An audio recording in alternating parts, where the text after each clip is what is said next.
I got really annoyed by this. So it's not so much the baseball can't figure it out because they sent a new proposal over to MLB and look, I'm not hedged in the details of all this, but basically it assumed they're going to play like 115 plus games, something like that. The season goes till October 31st. They want to expand the playoffs for a couple years. They want like $100 million advance and stuff like that. And so I saw yesterday that John Heyman, top baseball wiseman as far as it comes to the scribes, he goes, quote, non-starter is one way ownership person responded to the player's response. The good news is there's probably still a week. Yeah, I guess at the timeline they've given the owners, they would need to get it done this week, basically to ramp up and get them back to when they want to do the games. But the thing that really annoyed me, and I thought about this yesterday, you know what sucks, Leroy? I thought about this. And I'll think about this from time to time. People say, why don't you just let it go, Toe? Why don't you just let it go? I can't. Why is it that I got to think about, in the midst of all of this, Jeffrey Loria is somewhere probably in Europe. I picture him nude on a gondola. He's got a Picasso there. He's probably got like 60 of them. He's using it as a tray for some brie cheese. He's probably got goblets of wine. Maybe it's getting fed to him. His belly's all out. What is he living like old England? Yeah. He's living like old England. Not today, boys. He's got $1 billion, $1 billion in his fat pockets, and he's dealing with none of this. None of it. He has not a care in the world. What's going on there, peasants? What's this, a little players owners dispute? Sorry, excuse me while I have a little cheese with my wine. Yes. Like, it's infuriating to me. He got away scot-free, this bastard. He got away scot-free. He got a team given to him. He got a stadium given to him. He got $1 billion sold to him.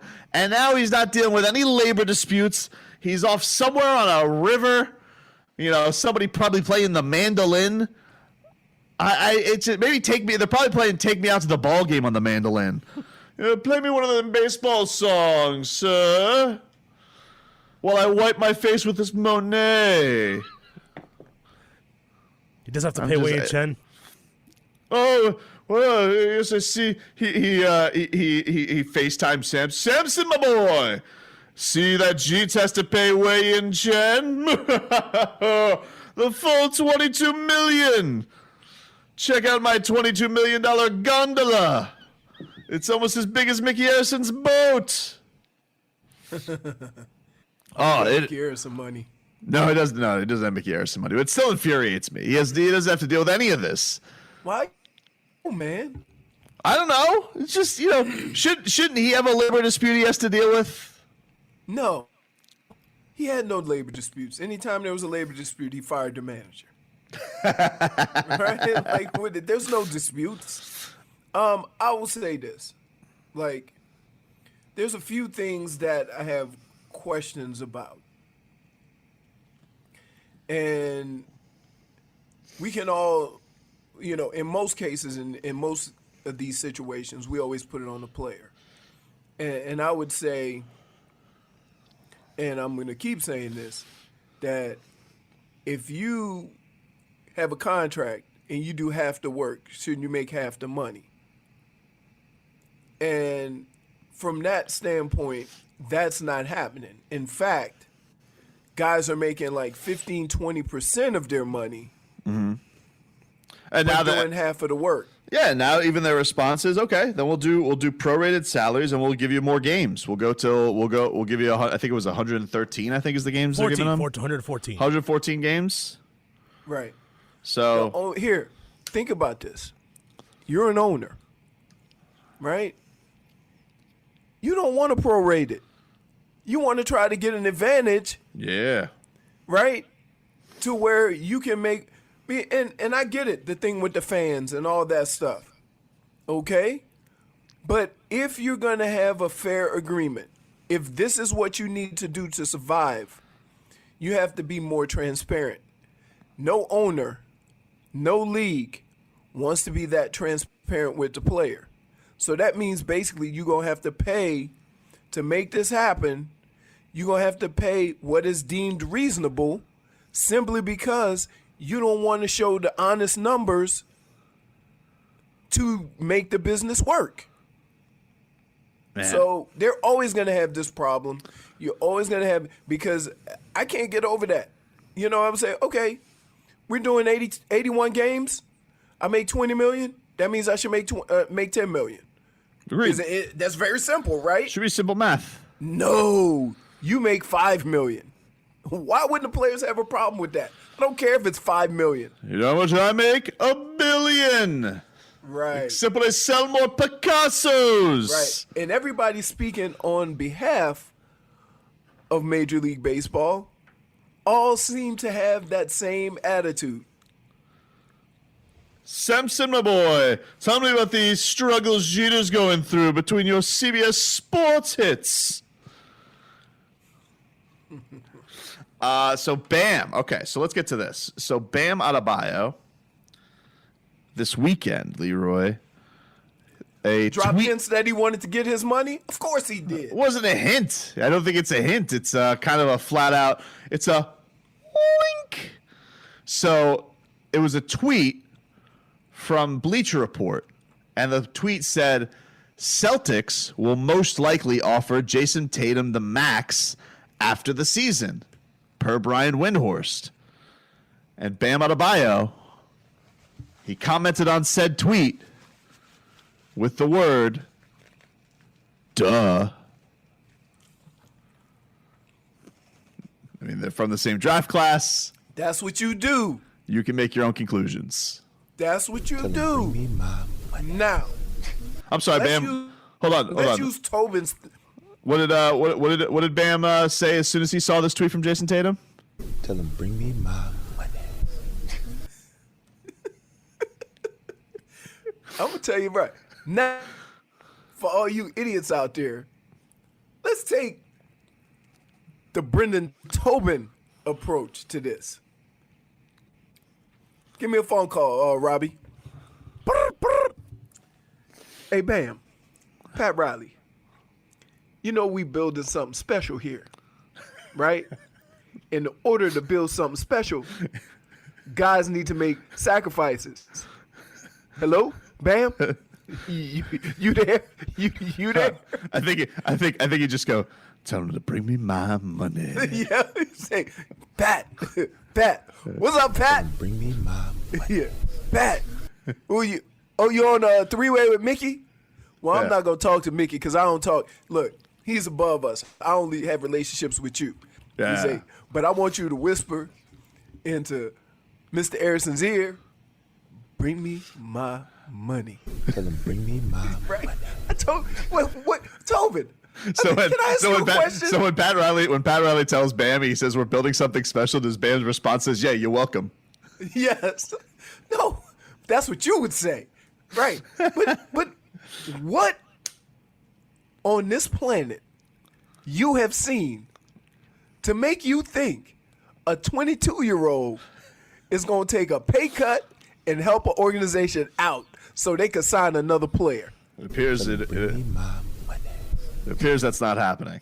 No, of course it's not happening. You are crazy. But I don't know what, like, this is here. And this is one of the problems, the way fans view athletes, right? Because you have already got Bam because he's so much heat culture, Oh, he's so heat culture. foregoing his money in hopes that they could get Bam, not because he's heat culture, because they have the same agent. Well, yeah. It's crazy. That's silly talk. There's back channels. There's no back channels? Dude, That guy would be such a... I'm still waiting at my front door for the Acme box to show up. He would be such a bad agent. Right. Exactly. You know, it's weird, though. You know, it is funny. We haven't had a situation like this where a guy has been this good, this fast since Dwayne. And it's like, because Jay Rich got a kind of a team-friendly deal.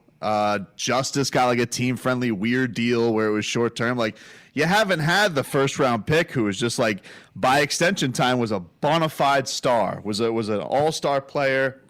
Right. Bar none was going to get that money. It's a situation they haven't dealt with. Okay. And so I'm going to ask you this. With all those guys they went to and extended early, the guy who you deem one of your franchise centerpieces and franchise players, you want him to wait? Well, that listen, don't even make good business sense. Listen, Bam's already shown great growth from those guys, and I love those guys. Look, they were fun players for the Heat, but one of them stepped out of bounds on the reg, and the other one had lobster claws for hands and broken back. Yeah, is he gonna with all this time off? Is he gonna come back and play for the Grizzlies? I don't know. They said they were excited to sign him. Excited to sign what? He hasn't played in 3 months. Well, he'll be in the Super Playoffs if they come back.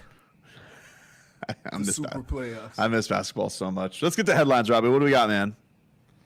This is WAXYAM South Miami and WSFS-FM HD2 Miramar, a radio.com sports station. Which is brought to you by the Ryan Fields Downstairs Convenience Stores. Truly steps beyond convenience. Actually, the Grizzlies would be in an actual playoffs. They're the 8th seed in the West right now, so he would have to play in the playoffs. But you see, Tobin, that the NBA is targeting July 31st for a potential return date. It's 2 months from yesterday. Yeah. Oh, man. I can't wait for them to be back. I'm excited. I know it's going to be like, listen, go Len. Don't be afraid to send us up for the playoffs, man. Let's go. Hub Center. Let's go. Send us to the epicenter. I'll take those. I'll take those nostril tests. You stick that swab right up my nose. I'll do a show every day. Wow. Let's go. Man. Wow. I mean, if Joe Rogan could do it, I think he could do it too. You need an extra long stick. Yeah, make sure you got them extra long sticks for this beak. Got a wide tunnel, though. You get in there, nice and easy. Oh, let me tell you, it's a very uncomfortable test. Never had it. It feels like, well, it's the same. They give you the same for the flu. And basically, it feels like they're trying to scratch your eyes through your nose. That's how far it goes. You can't look because you're amazed at how much of that stick disappears. By the way, it's amazing how little COVID coverage there's been this week with everything being on fire. I mean, it's brutal. The death counter's off the board. You got to be. I mean, look, people are already stir crazy, right? It would have almost been, I don't know. Like, I'm just thinking, like, people are crazy. Nobody's working. And then you have something that puts people over the edge. Yet there are still people out there that have still gone about this in a peaceful and meaningful way. And those people shouldn't be discouraged by the knuckleheads. No, I thought LeBron was tweeting out some stuff yesterday, and he goes like, "How come this isn't on? Getting more mainstream coverage? And it's everybody at a park, just peacefully protesting together, and you're gonna see more stuff set ablaze because it's better for the news." Right. It is. You think sports coming back will help? I don't know. It couldn't hurt. It'd be a distraction. It'll be a distraction, but then understand. All that questioning goes to the sports player, to athletes. True, but I think I think that a lot of those guys do a good job. Like here's what's going to happen. I'm telling you now that guys are going to give their opinion, an honest opinion. I'm not questioning their opinion at all.